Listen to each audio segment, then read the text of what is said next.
Hello दोस्तों, आप सभी को मेरे यूट्यूब चैनल पर स्वागत है। आइए आज हम लोग क्लास 10th के एक बहुत ही इम्पोर्टेंट चैप्टर जिसको क्षेत्रमिति के नाम से जानते हैं, इंग्लिश में इसको मेंसुरेशन के नाम से जानते हैं। तो क्षेत्रमिति के बारे में हम लोग अध्ययन करते हैं कि क्षेत्रमिति होता क्या है, यानी कि मेंसुरेशन जो हो वो क्या होता है। तो मेंसुरेशन क्या है, क्षेत्रमिति क्या है, इसका इस्तेमाल कहाँ पे किया जाता है। इस वीडियो में हम लोग पूरा फॉर्मूला और पहले हम लोग ये जानते हैं कि क्षेत्रमिति होता क्या है।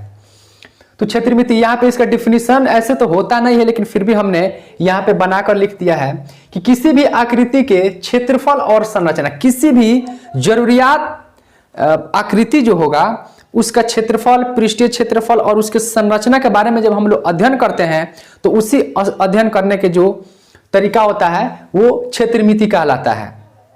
फिर से किसी भी उपयोगिक संरचना, जैसे ये जितना हम बताए हैं यहाँ पे, ये जितना हमने यहाँ पे डायग्राम बनाया हुआ है, जो फिगर बनाए हैं, ये सब के सब क्या है, क्षेत्रमिति होता है।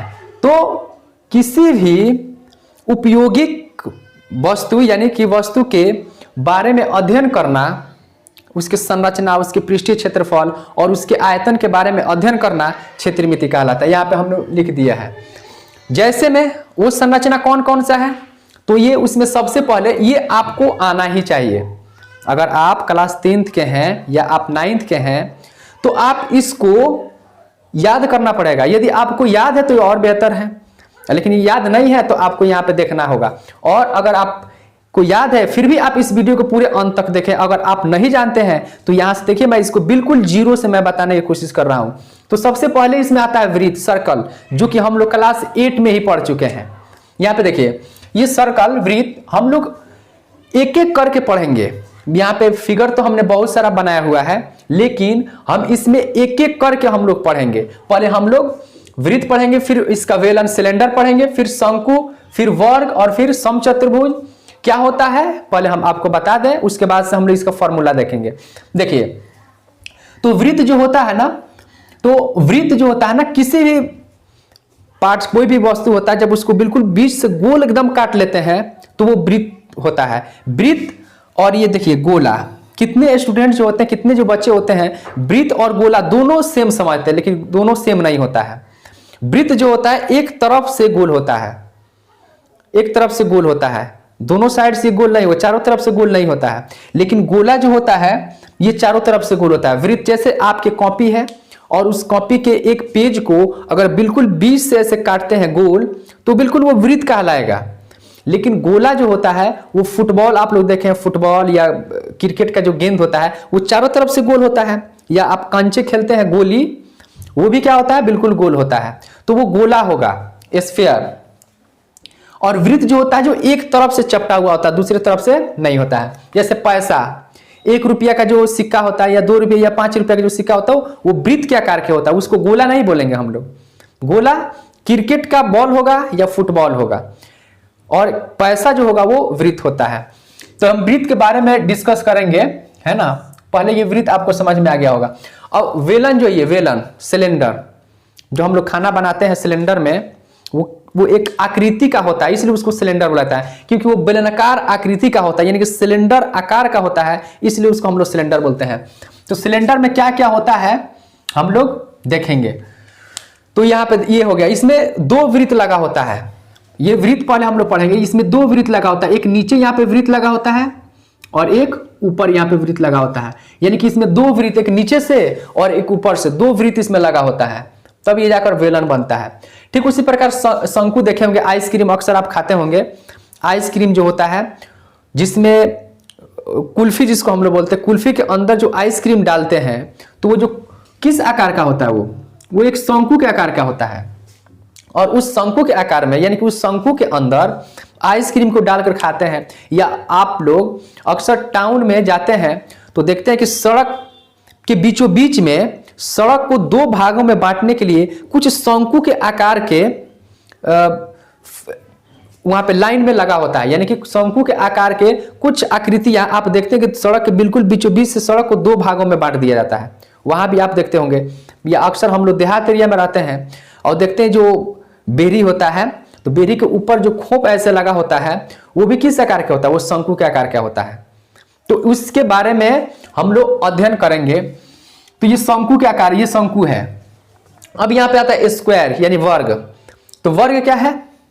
तो वर्ग वैसे ये चतुर्भुज है। वर्ग ये भी चतुर्भुज है, ये भी चतुर्भुज। चतुर्भुज किसे कहते हैं?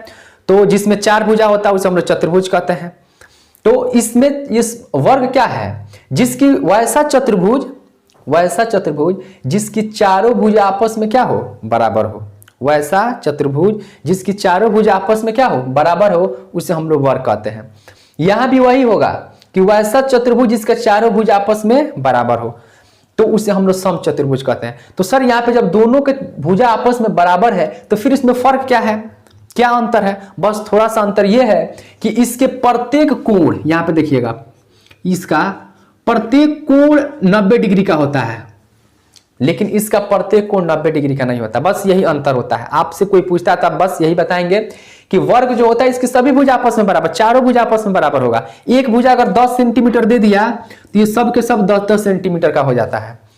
यहां भी इसके भी सभी भुजा आपस में बराबर होता है। इसमें अंतर क्या है?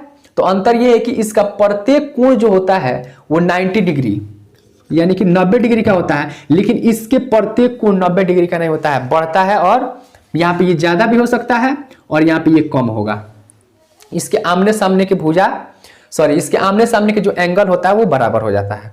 तो बस यही वर्ग और समचतुर्भुज में अंतर होता है। अक्सर ये 2 नंबर का पूछ लिया जाता है कि वर्ग और समचतुर्भुज में क्या अंतर है या क्या विभेद है, उसको बताएं। तो बस यही बता देना कि वर्ग की सभी भुजा आपस में बराबर होता है, समचतुर्भुज की सभी भुजा आपस में बराबर होता है, लेकिन इसका प्रत्येक कोण 90 डिग्री का होता है और इसका प्रत्येक कोण 90 डिग्री का नहीं होता है। ठीक उसी प्रकार से यहां भी होता है। ये आयत है, रेक्टेंगल। तो वर्ग की सभी भुजा आपस में बराबर था, लेकिन यहां पे आयत है, आयत की प्रत्येक भुजा आपस में बराबर नहीं होता है, बल्कि इसके आमने सामने की भुजा जो होता है ना वो बराबर होता है और प्रत्येक कोण 90 डिग्री का होता है, 90 अंश का।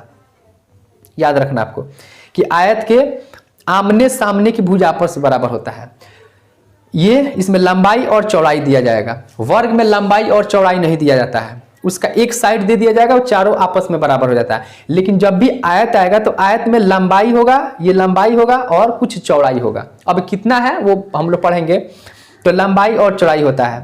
तो इसमें आमने से आयत किसे कहते हैं? तो वैसा चतुर्भुज जिसकी आमने सामने की भुजा आपस में बराबर होता है उसे हम लोग आयत कहते हैं। और इसका प्रत्येक कोण क्या होता है? 90 डिग्री का होता है। अब यहां पे आए समांतर चतुर्भुज। तो समांतर चतुर्भुज सेम वैसे ही यहां भी इसके भी आमने सामने की भुजा बराबर होता है। समांतर चतुर्भुज में अगर ये 10 सेंटीमीटर है तो ये भी 10 सेंटीमीटर होगा, ये 5 सेंटीमीटर तो ये भी 5 सेंटीमीटर। तो इसके आमने सामने की भुजा तो बराबर है, लेकिन इसका प्रत्येक कोण 90 डिग्री का नहीं होता है। बस इतना ही विभेद है, बस इतना ही अंतर है, ज्यादा कोई अंतर नहीं है। इसका प्रत्येक कोण आपस में बराबर यानी कि 90 डिग्री का, आमने सामने की भुजा भी बराबर, लेकिन यहाँ पे आमने सामने की भुजा तो बराबर हो रहा है, लेकिन इसका प्रत्येक कोण जो है ना वो 90 डिग्री का नहीं होगा, कभी ज्यादा होगा और कभी कम हो जाएगा। बात समझ में आई? अब यहाँ पे आते हम लोग घन पढ़ते हैं, क्यूब। घन जो होता है ना, घन में ये प्रत्येक भुजा, इसमें भी इसका भी प्रत्येक भुजा जो होता है वो आपस में बराबर होता है। घन के प्रत्येक भुजा आपस में, तो ये घन क्या कितने फलकों से मिलकर बना होता है? तो आप यदि रूम के अंदर हैं तो आप देखिए कितना उसमें फलक लगा हुआ है। एक ऊपर यानी कि सेलिंग, नीचे का फर्श और 4 दीवार, कितना फलक हुआ? 4 गो। 4 गो फलक से घन घिरा होता है। इसमें प्रत्येक भुजा जो होगा वो बराबर हो जाएगा। ये देखिए, एक ऊपर वाला भाग होगा, एक नीचे वाला भाग, ये ऊपर सेलिंग, नीचे फर्श होगा और 4 गो दीवार हो जाएगा। आप जिस रूम में रहते हैं वो किस आकार के है? वो घन के आकार का या घनाभ के आकार का होता है। यदि उसमें लंबाई चौड़ाई यानी कि रूम का लंबाई और चौड़ाई अलग अलग दिया जाएगा तो वो घनाभ के आकार का हो जाएगा। और घन मतलब जिसकी प्रत्येक भुजा आपस में बराबर होना चाहिए, साइड। तो पूछा जाए कि घन जो होता है वो कितने फलकों से मिलकर बना होता है, तो आप बताएंगे 6 फलकों से मिलकर बना होता है। यानी कि ऊपर नीचे फिर 4 दीवार, कितना हो गया? 6 हो गया। इसका प्रत्येक भुजा आपस में बराबर हो जाएगा। हम जब इसका क्वेश्चन करेंगे या इसका फॉर्मूला जब हम निकालेंगे तब बताएंगे कि किस तरह से ये फलक को जोड़ जोड़ कर कुल पृष्ठीय क्षेत्रफल क्या होता है। फिर इसका आयतन क्या होता है सब हम बताएंगे निकाल कर बारी बारी से। घनाभ की बात करें तो घनाभ में देखिए यहाँ पे घन जो है वो वर्ग से मिलकर बना होता है। 6 वर्ग को आप जोड़ दीजिए, 6 वर्ग को यदि आप जोड़ देते हैं तो ये घन बन जाता है। लेकिन जब 6 आप आयत को जोड़ेंगे तो घनाभ बनेगा। घनाभ यहाँ पे देखिए, घनाभ में क्या होगा, ये लंबाई भी दिया जाएगा, इसमें चौड़ाई भी दिया जाएगा, चौड़ाई भी दिया जाएगा और ये ऊंचाई होगा, ऊंचाई भी दिया था। तो घनाभ में लंबाई, चौड़ाई और ऊंचाई तीनों दिया जाएगा, है ना। हम लोग क्वेश्चन करेंगे तो समझेंगे। अगर गोला की बात करें तो गोला जो होता है ये चारों तरफ से गोल, जैसे फुटबॉल बताएं या जो भी हम लोग क्रिकेट का जो बॉल होता है वो भी गोल, वो गोला होता है। उसको हम लोग वृत्त नहीं बोलेंगे, वृत्त एक तरफ से चपटा हुआ होता है या एक तरफ से गोल होता है और दूसरे तरफ से बिल्कुल सपाट होता है। लेकिन जो गोला होता है वो चारों तरफ से गोल।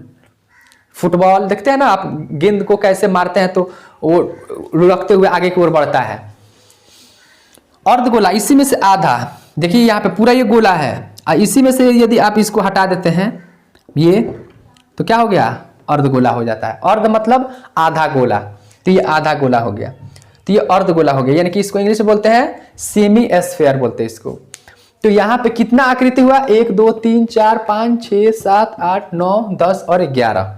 अब हम लोग 11 आकृति को एक एक करके इसके फॉर्मूला यानी कि वक्र पृष्ठीय क्षेत्रफल क्या होता है, पृष्ठीय क्षेत्रफल क्या होता है और उसका आयतन क्या होता है, लंबाई, चौड़ाई, ऊंचाई, उसका त्रिज्या, टोटल हम लोग इसके नेक्स्ट वाले वीडियो में देखते हैं 1 बाय 1 करके। यदि ये वीडियो आपको अच्छी लगी हो तो मेरे चैनल को सब्सक्राइब करें, लाइक करें, कमेंट करें और अपने दोस्तों के साथ में शेयर करें। और हम लोग देखते हैं इसका नेक्स्ट वीडियो। इसका आप स्क्रीनशॉट ले लें।